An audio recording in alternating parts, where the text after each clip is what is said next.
Nick Fuentes is somebody that I would call, center-right. Maybe a moderately conservative. Somebody who I would not consider first in line to be writing in Alexandria Ocasio-Cortez at the voting booth, or putting on a pussy hat and marching around. Okay, he's center-right conservative. Anyway, Nick Fuentes is a well-known white nationalist. He and a lot of Groypers are not appreciative of Jews, not too appreciative of black people, not too appreciative of the future demographics of the country being less white than they used to. He believes that America, its identity is white, that it was white people who built the country, so it's a country built for whites, by whites, and that it should continue to be for whites, and that immigration needs to be controlled based off of these demographic factors. Therefore, there needs to be mass deportations. And he also believes largely in like Jewish control of media, Jewish control of finance, and therefore Jewish control of politics. And so when you talk about lobbying groups like AIPAC, he will overemphasize, at least from my view, their influence on American politics, even though they have politics, to talk about Israeli control of the American political space. When it is true that Israeli lobby groups have influence on American politics, just like many other foreign countries' lobby groups, you should go check out the Armenian lobby. They're actually very good advocates for Armenia. There's, of course, a pro-Ukraine lobby.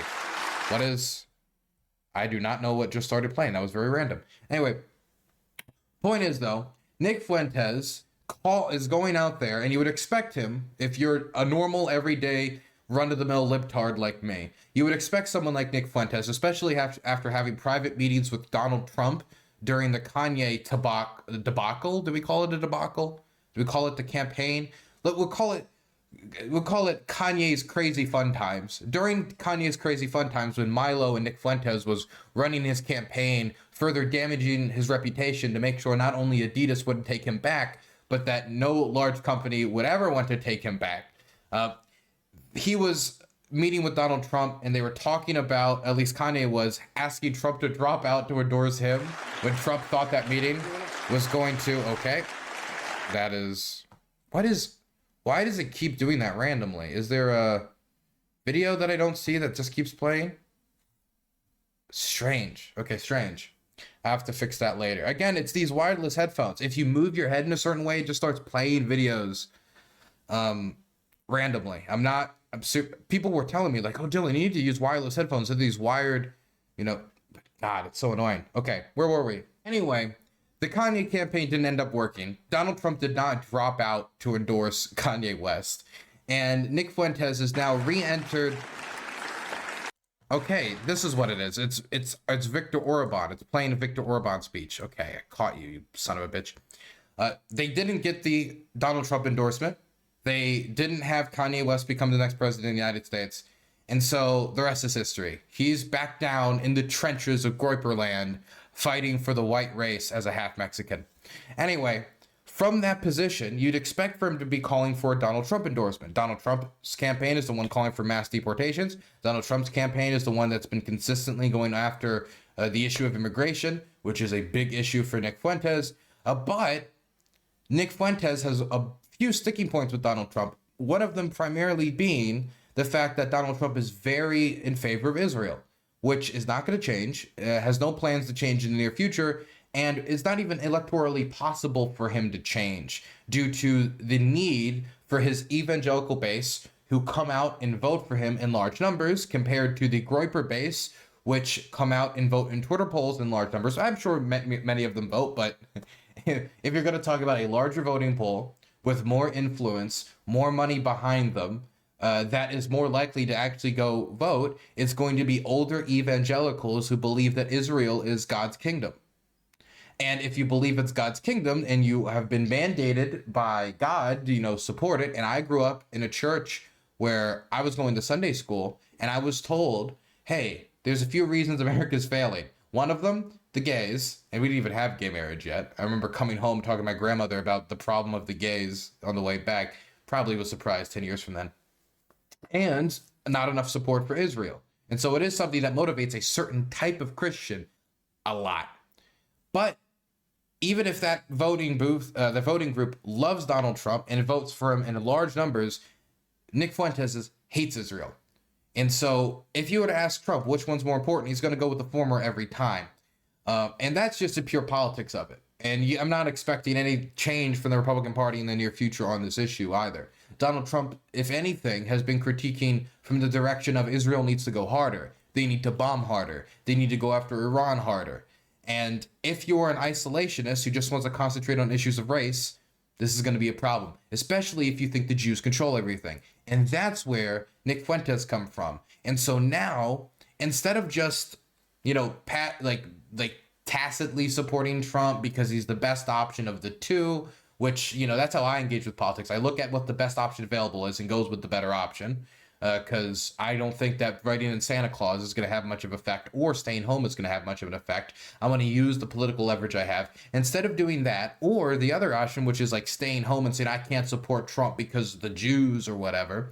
Instead, Nick Fuentes is telling people actively not to go out and vote. He's telling his audience, leaning on Catholic heritage, to say, do not go out and vote for Donald Trump.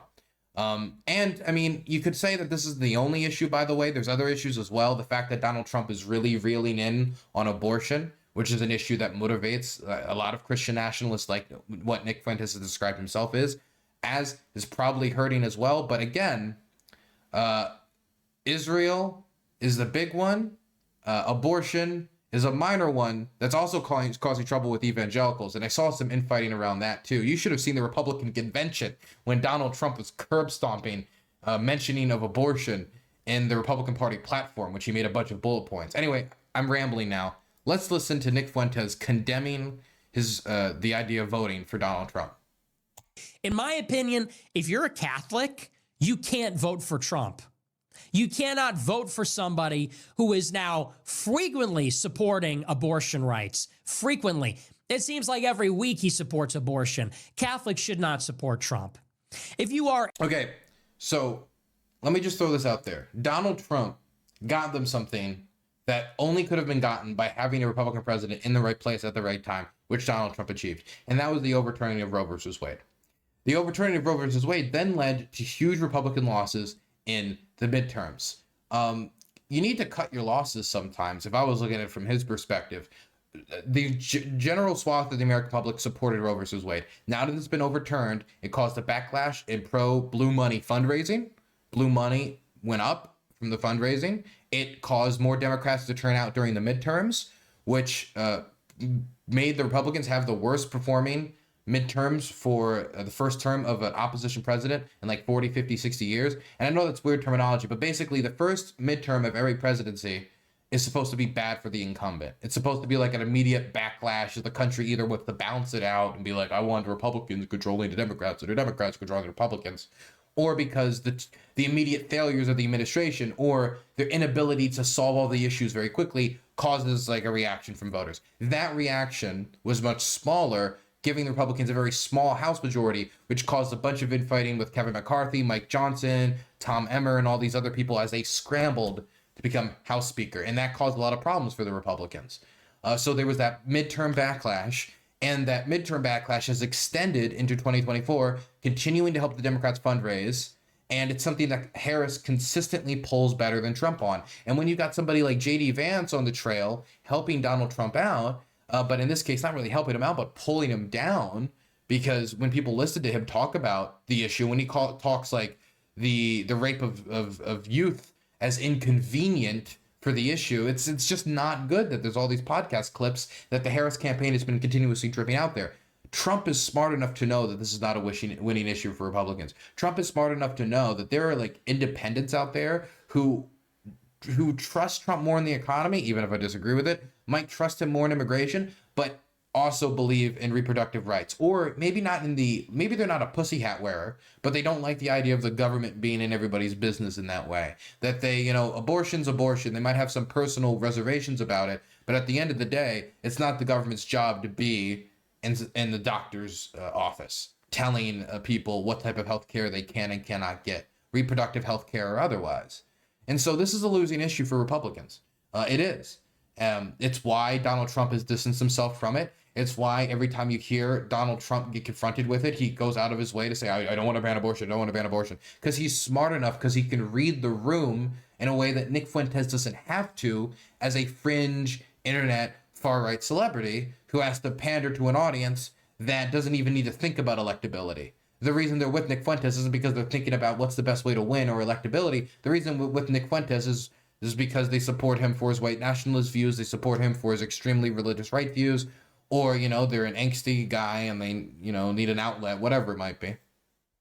Anti-war. You cannot support Trump. Trump is Again, anti-war. If you're anti-war, you cannot support Trump. This is where I think the Israel stuff comes in. If you are anti-war, you cannot support Trump. Trump is the World War III candidate. Trump is talking about wiping Iran off the map.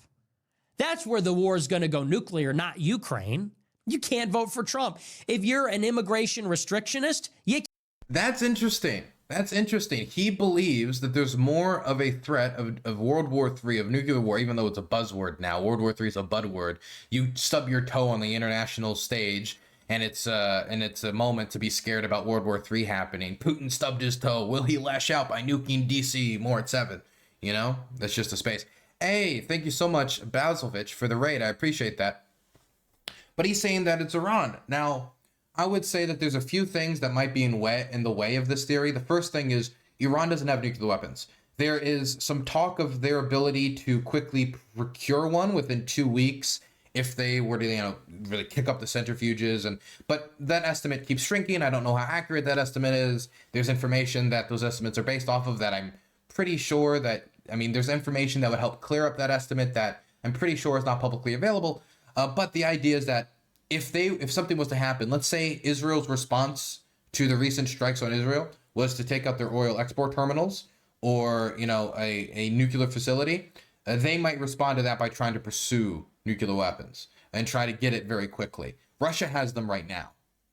And so on that level, Russia not only has a lot of them, but they have them right now, which causes an immediate risk that might not be available with a direct Iranian response.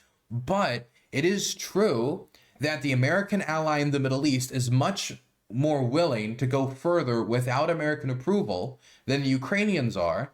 They were willing to go further when it comes to operations down south in Gaza. They were willing to go further when it comes to starting an operation in Lebanon. They did not inform the United States beforehand of the killing of Nasrallah, even if the Israelis claim they did. But then Secretary of State Lloyd Austin said afterwards, nah, not really. It kind of told us as you were doing it, which is not telling us before you would do it.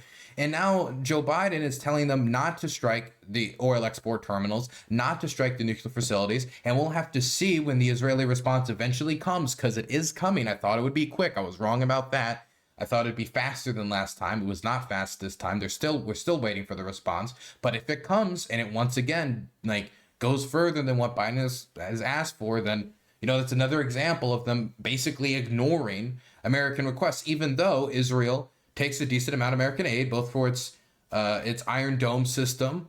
I don't know if it gets the same support for David's Sling, which is a different air defense. There's multiple layers of air defense, even though the Iron Dome is usually all that's talked about. But they get a significant amount of support of American 155 millimeter shells, weapon sales, and aid for their air defense systems.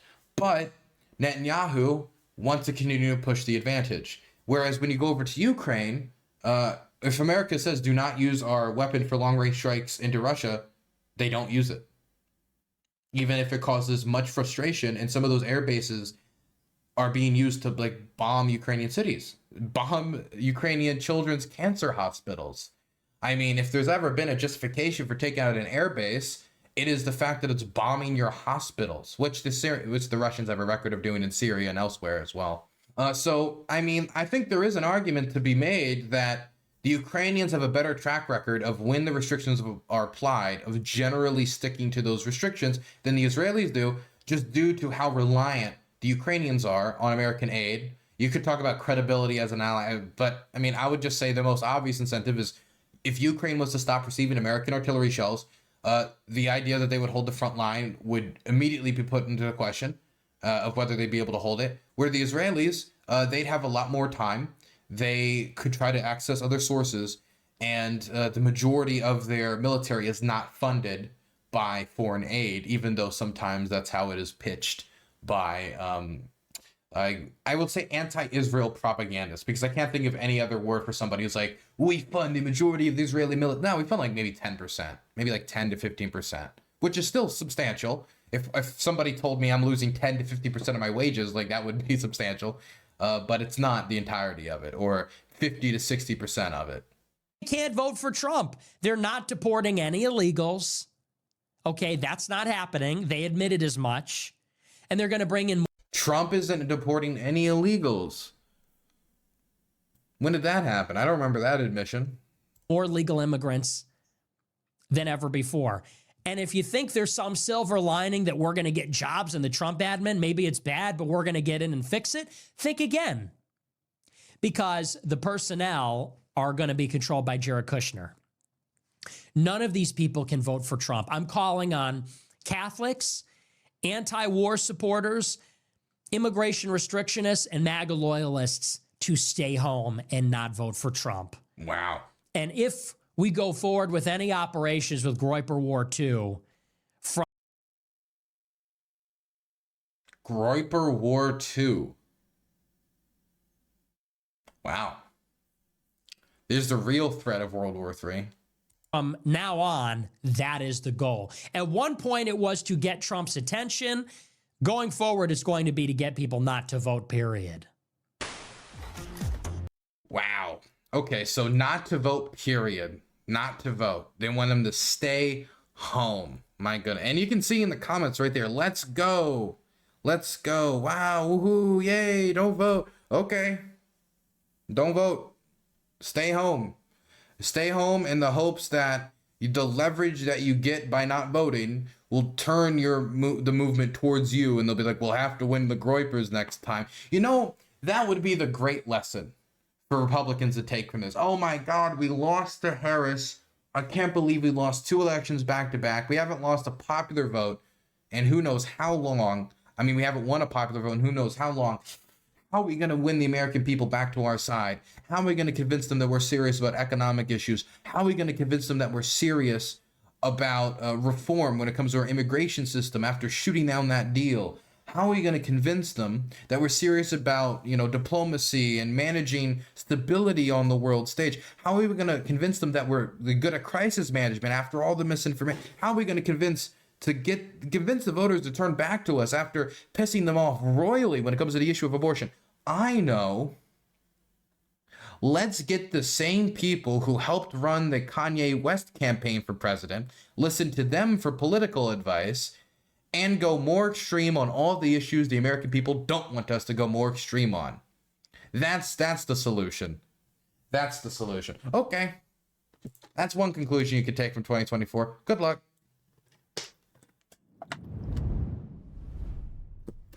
Nick doesn't believe half the stuff he parrots. I believe that he believes it.